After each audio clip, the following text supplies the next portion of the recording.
Yes, it was productive. I think we got a few things done. There's still a lot of more talking that can be done to solve all the world's college athletic issues right now. We probably need another hour to do that, but we didn't quite get to that. But it was a productive day.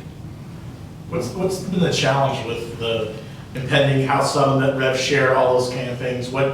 How much discussion was that your part was going on there, and how much of it kind of dictates most of your time now? As you're getting ready for the season and stuff like that.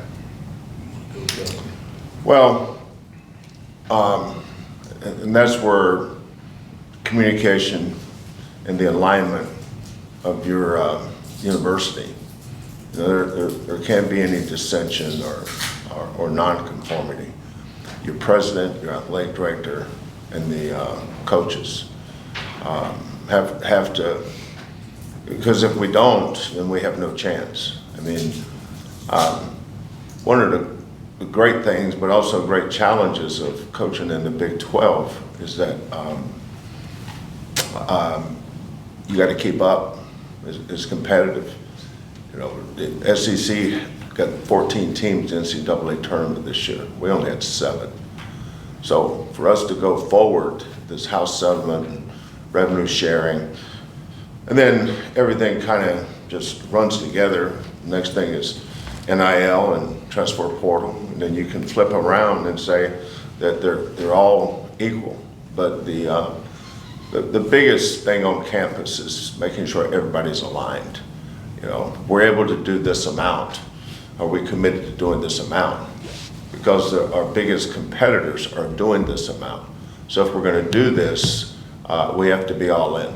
And the great thing about the Big 12 is the history of our conference says that we have passionate fan bases that expect our teams to be competitive. And I think we've shown that. But I think now where we are, things are different. The meeting we just had, the things we talked about are so much different than things we talked about 5 years ago. And as I was sitting there listening and joining the discussion, it's hard not to think about where we're going to be in 5 years.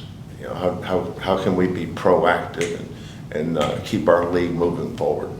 How have the conversations with players changed? You mentioned looking back on time there. How has that changed? Yeah, I think for me personally, and I was speaking to a group the other day. Bill and I, we chose this profession.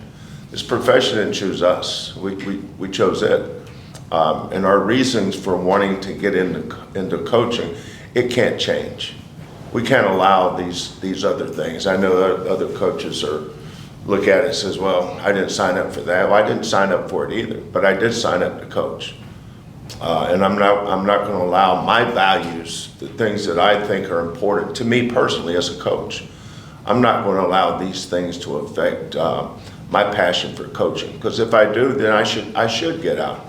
Because that wouldn't be fair to the people that I'm coaching or to the university that employs me. The NIL, the transfer portal, none of that comes into play when I'm teaching defense or rebounding or offense or defining the difference between winning and losing basketball.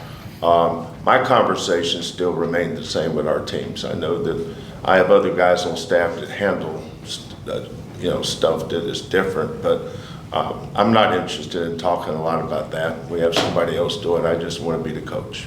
Coach, is that the same perspective from you? Yes, it is. And, kids still want to get better. Mm-hmm. They still yearn for discipline deep in their core. Yeah. They come to the respective schools with still the thought of it being a springboard to the rest of their life and putting them on a platform to have the most success and achieve their goals. So we would be doing kids a disservice if we didn't coach them in the manner that we should in order to allow them to come as close as possible as achieving their dreams. That hasn't changed. The circumstances around that have changed, and Kelvin's right. Still at the end of the day, you've got to coach your guys. You've got to coach your team.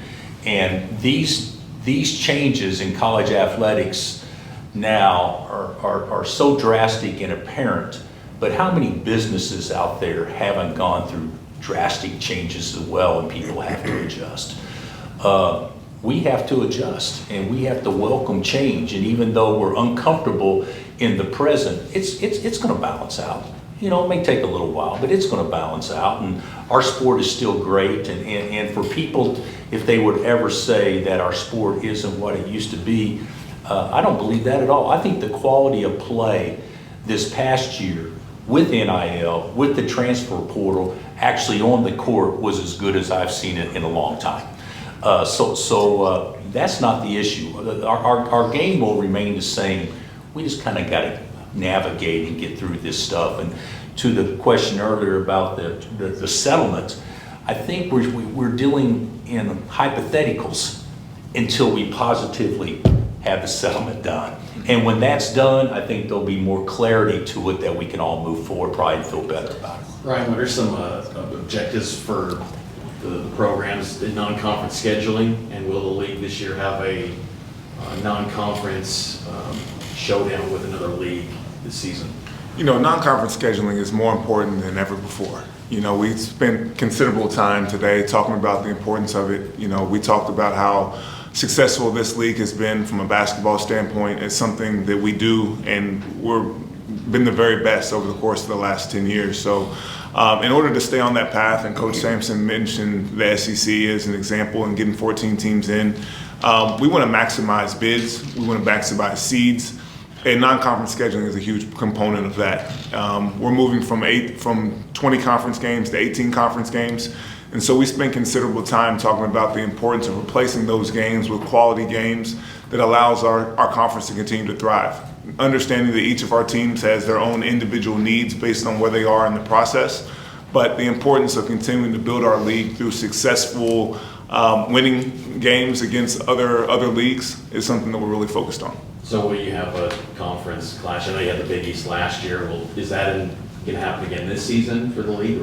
You know, we do not have a quote-unquote, you know, challenge like that on the books. But what we do is we have relationships with many of the other conferences around the country that we're continuing to work with. You know, we work with all of our institutions on opportunities that may exist from a non-conference standpoint. Each of them also has their own connections, you know, with institutions that they may want to match up with. But what they do know is the importance of how to build a schedule to build a resume that puts them in the best position to be NCAA tournament teams. And, you know, these are two shining examples of scheduling in a way that puts you on a path for a number one seed or for a great seed in the tournament. What went into the decision to go to 18?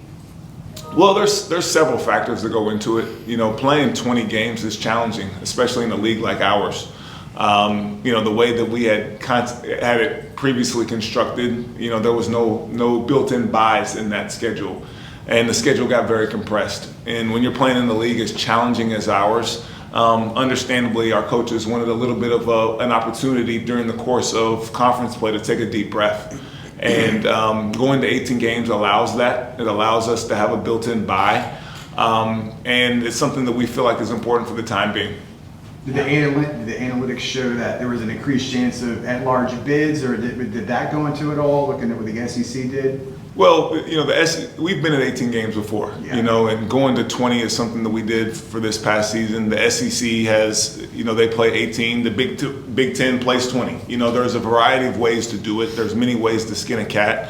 But what we do know is, you know, what our conference does during the non-conference scheduling time is really what sets the stage for how strong our conference is going to be overall. You know, the quality games that we schedule, the success that we have during that time will set the stage for if we're viewed as the number one, number two, number three conference in the country as we go down the stretch headed to March Madness. So our coaches are very committed to that process. They understand that non-conference scheduling is going to be kind of our bread and butter as we lead into conference play, and they'll do a great job of scheduling. because they do like the flexibility of playing 18 games versus 20. So they understand the importance of kind of maybe making good on some of those additional games that they can schedule on their own to ensure that we have quality non-conference schedules across the board. Have those 3 teams that each schedule will have home and away, have those been decided? And if so, like what goes into deciding who's going to be the home and away matchups for a conference schedule for each team? Yeah, definitely. When you go to from 20 games to 18 games, it certainly changes the dynamics of your conference schedule. We'll have 3 2-plays. There'll be 3 teams that you'll play twice, both home and away. That's something that we're currently going through the process of working through right now. Within the next week to 10 days, we should have that completed. But there's a lot of things that kind of go into that soup. You have to look at rivalries, geography, TV certainly has an impact, and then competitive equity. We're trying to put all those things into a pot and stir it up and come up with a reasonable set of matchups that give all of our institutions an opportunity to be successful, but also creating made-for-TV opportunities that our TV partners really want to see as well. I know right now it's kind of that time period with NIL and rev share going. In the future, it'll be mostly rev share, but when you look at the cap and everything, you have Big East programs that don't have football teams, so they don't have the lion's share of their rev share going towards football. Is that something that is a concern as coaches when you try to recruit the nation's best players? Do you feel like the Big East has an advantage? Well, not all the Big East teams have the same resources. You say Big East, you're painting everybody under the same umbrella, but there's just because you don't have football. Football brings in a lot of revenue. It was like the Big 12. The best program, the bell cow for the Big 12 has always been Kansas. Kansas is the program. Like in this part of the country, it's this school, this school, this school, but let's not get it twisted here. In the Big 12, it's Kansas. So I don't think it's the Big East per se. It's who's their best teams, and can they use that to gain more of a competitive advantage? I don't know. I mean, what looks right on paper is not always reality. I don't think kids are going to go to Kansas because of NIL. They go to Kansas because what Bill said a while ago. They want to be the best they can be. They're playing in front of arguably the best fans in the country, and that can never change. Don't let NIL and this transfer portal think that it's changing a lot of the dynamics, but the things that are dyed in the wool has been important in college basketball. We have it in the Big 12, and that's never going to change. How much conversation was there in the meetings about potential NCAA tournament expansion, and is there a consensus among the coaches? There was a little bit that was brought forth, and the consensus among the coaches was, even though it was very little, was we'd be in favor of that. And of course I don't know what the number will go to, but I do know that there's discussions about that, and to the point about the Big East, to Kelvin, not everybody's operating under the same umbrella, so to speak. Some schools could potentially have an advantage, at least on paper. Mm-hmm. But there's also some schools, if it was totally level, would have some advantages. I don't know if you can make it where it's totally equitable all the way across the board for everybody. And certainly there's going to be outliers on every situation. But the biggest thing is for me, and I don't know how Kelvin feels, is let's get the settlement deal signed, so at least we know what we're operating with and we can move forward with that. And it might be tied to that too, but transfer portal windows, NCAA tournament, probably making calls during the tournament this past year. Where would you like to see maybe the portal windows in the future, if it can be changed at all? Well, I know personally my team didn't advance far enough in the tournament this year to actually be impacted, but Kelvin's went all the way to the finals. I personally wish that the closing window would remain the same, but the opening window would be after the championship game in April. I agree with that. That was, we're having staff meetings and scout report meetings, and then after that, oh, by the way, Coach, I need you to make this call. So that was a little bit different. Guys, we've got time for one more I question. believe both of these guys are in the Players Tournament in Las Vegas early season. Just how important is that, in the NIL rev share era that we're in, just to participate in such a great tournament? Are you in it, Ben? Yeah, this year? we're in it. Yeah, we were in it last year. We're in it. It's a 3-year contract, so we were in it last year, this year, next year. I also think to your question earlier about going from 20 to 18, you replace it with a tournament like that and you're actually getting the same quality that you could potentially have by losing 2 conference games.